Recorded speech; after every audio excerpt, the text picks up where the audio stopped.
جن کے دل اللہ کی محبت سے آباد ہیں، اللہ تعالیٰ نے ان کو اپنی محبت سے آباد فرمایا، ان کے پاس بیٹھو گے نا تو بیٹھ کے ان کی محبت کی گرمی تمہاری طرف بھی منتقل ہوگی. تو یہ پاس بیٹھنا، صرف بیٹھو، پھر اور بھی کچھ نہیں، صرف بیٹھو بھی، صرف ساتھ بھی چلو، ساتھ میں بھی رہو.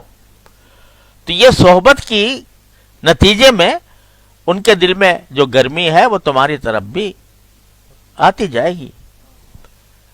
بجلی کا کرنٹ نظر آتا ہے کہیں؟ بجلی کا کرنٹ نظر آتا ہے کہ بھئی سوئچ کھولا اور بجلی آ گئی؟ کہاں سے آ رہی ہے؟ پاور ہاؤس سے آ رہی ہے، کس تیزی کے ساتھ آ رہی ہے؟ نظر کچھ بھی نہیں آ رہا کہ آ کیا رہا ہے. تار نظر آ رہا ہے، تار نظر آ رہا ہے بس، باقی اس میں جو کرنٹ ہے وہ نظر نہیں آتا. تو اسی طرح اللہ والوں کی صحبت، یہ صحبت جو ہے تار ہے، سمجھے نا؟ وہ تار، یہاں وہ تار ہے جو تار بھی نظر نہیں آتا. لاسل کی قوتیں بھی تو ہوتی ہیں نا بھائی، وائرلیس قوتیں بھی ہوتی ہیں نا. تو وائرلیس ہے لیکن وہ نظر کچھ بھی نہیں آ رہا، لیکن کرنٹ آ رہا ہے.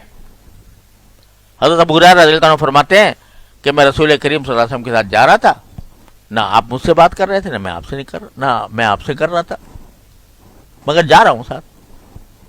سمجھے؟ تو کیا ہو رہا ہے کہ وہ جو وائرلیس کنیکشن ہے وہ جاری ہے. تو اہل محبت کی صحبت، اہل اللہ کی صحبت، وہ جب صحبت کی نیت سے ہوتی ہے، ایک تو یہ کہ چلے گئے بیٹھ گئے غفلت میں، کچھ ارادہ ہی نہیں ہے بس ہی، اور ایک یہ کہ اس نیت سے صحبت حاصل کی جاتی ہے، اس نیت سے پاس بیٹھا جاتا ہے کہ کچھ ہماری طرف منتقل ہوگا. تو پھر اللہ تعالیٰ کی طرف دیکھو، کوئی شیخ، کوئی استاد، جو بشر، کسی کو کوئی کچھ نہیں دے سکتا، دینے والا اللہ ہے ہر حالت میں.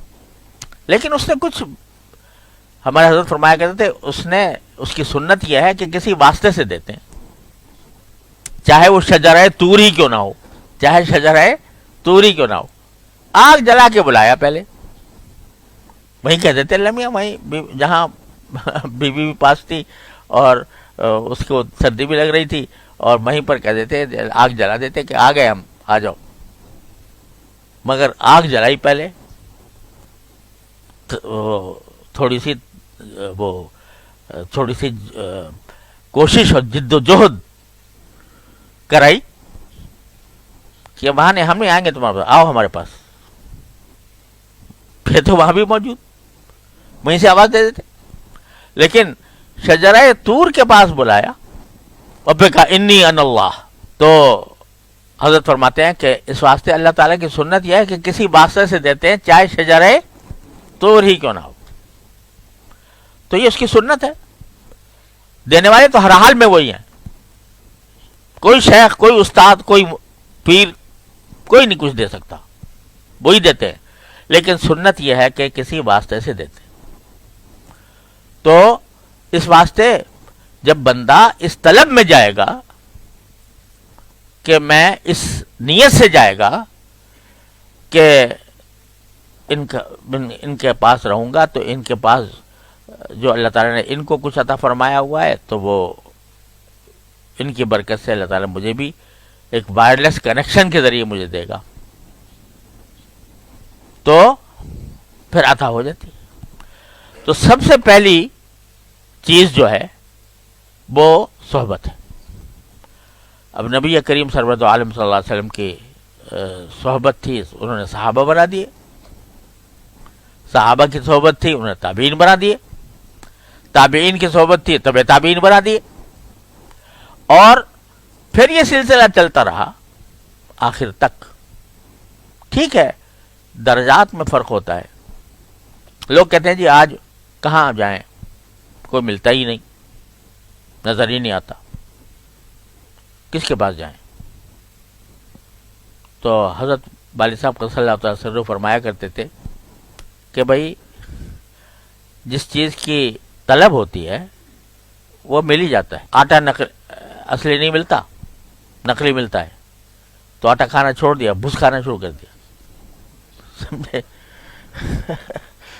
اور گھی خالص نہیں ملتا تو کیا گھی کھانا چھوڑ دیا اور گریس کھانے لگے.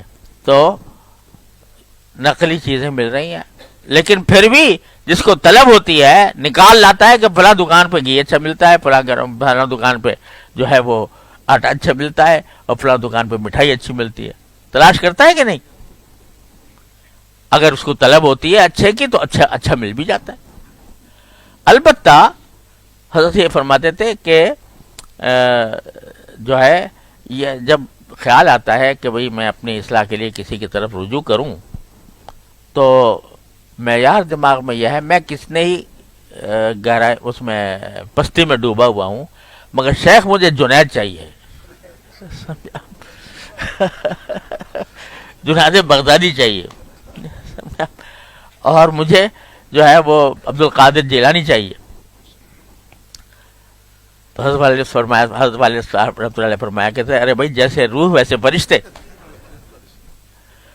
تو وہ نہ آج جنید ملے گا، نہ شبلی ملے گا، نہ عبد القادر جیلانی ملے گا، لیکن ایسا ضرور مل جائے گا کہ جس کی صحبت سے تمہیں فائدہ ہوگا.